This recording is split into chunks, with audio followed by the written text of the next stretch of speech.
Guys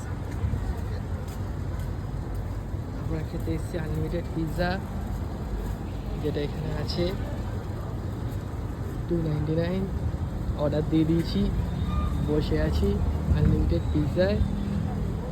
ওই আমাদের সামনে সেই উড়ন্ত দুরন্ত কলেজ। যাই হোক, আমরা এসে গেছি গাইস। এটা আমাদের 8 নম্বর পিৎজা। সবাই লেট খেয়ে গেছে গাইস, আমিও লেট খেয়ে গেছি। ওখানে স্পাইলি দেখাচ্ছে, ঠিক আছে আমরা খেয়েই যাবো, অসুবিধা নাই।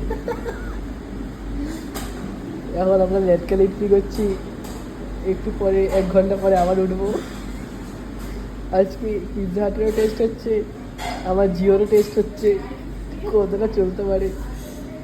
একটা সিনেমা তো দেখে নিলাম, আরেকটা অন করছি সিনেমা।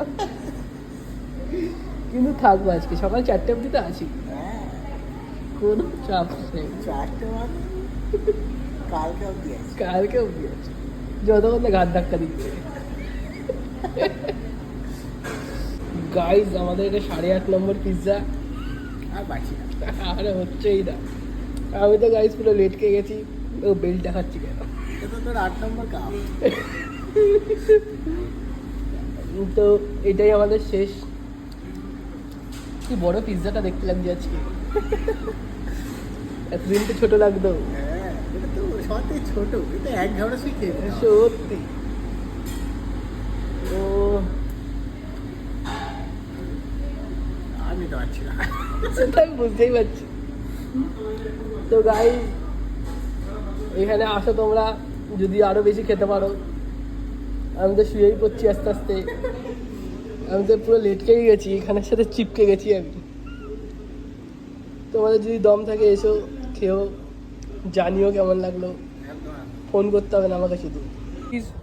আমাদের 10.5 নম্বর পিৎজাটা আমরা নিয়ে বেরিয়ে গেছি। পিৎজাটা অর্ধেক চেটেছি তো, কিন্তু আর ওরা নিয়ে যেতে পারেনি, পার্সেল করে দিয়েছে।